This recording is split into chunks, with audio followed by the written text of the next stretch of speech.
Quick update from the story Tanya just provided us is Tiger Woods back on the course at Augusta National at the Masters. Right now he sits at 1 under par. That is good enough for tied for 11th, but just a little bit of an update there from what Jim Axelrod told us.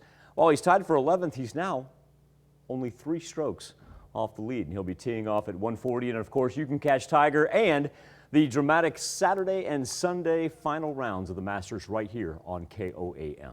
Tell you what, if you are a golfer at heart, wait until the weekend.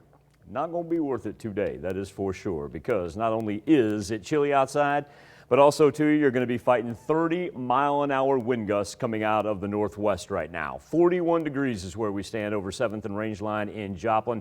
Wide variety of temperatures, about a 14-degree difference when you go from the very east of southwest Missouri, where it's 36 in Monette, compared to the 50 that we see out west in Sedan. Let's roll 41 in Miami and Pittsburgh, 39 in Nevada and Stockton. This is the 3rd consecutive day that we have just been fighting this, and the 2nd straight day that it's come out of the northwest. You would think that if Mother Nature was a little bit kind, she could at least shift that, send it to us from the south, and at least warm us up a bit.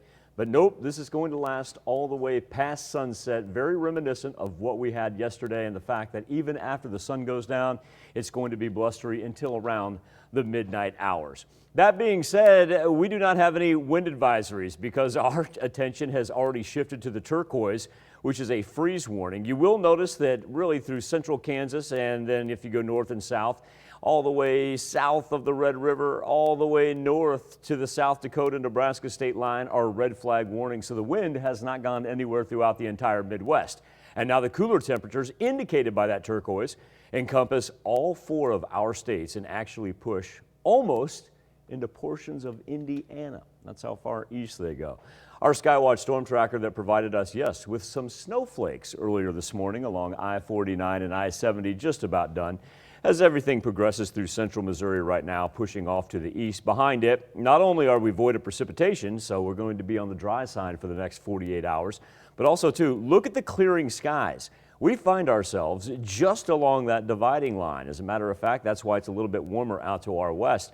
But if we could actually get a little peek of it, we'd warm up. Fact of the matter is, that high pressure system does not want to budge. It's going to linger over us for pretty much the entire day and follow the trough of the jet stream, and the trough, that is that U shape right there, traps all that rain, forces it up from really the Tennessee River Valley up to the Great Lakes. Nothing severe to speak of, so that'll be a nice break for everybody in the contiguous 48.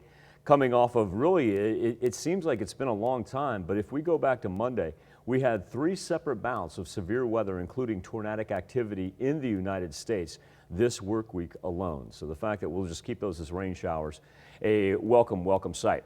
So here's where it gets a little 4-state crazy on us.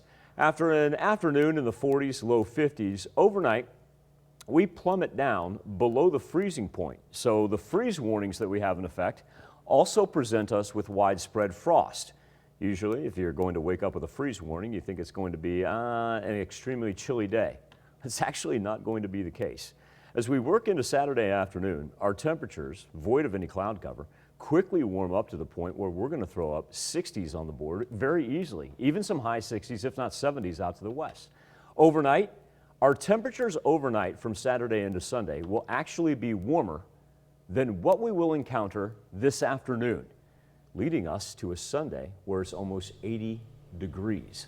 Now, Tanya, beginning Sunday night, we do pick up some scattered thunderstorm activity. Nothing severe by any nature, but it does give us a little wet start to the work week. You notice those chances for rain persist all the way into Wednesday, but at least our temperatures, and especially those overnight lows, at least for the beginning of the week, beginning to stay like spring.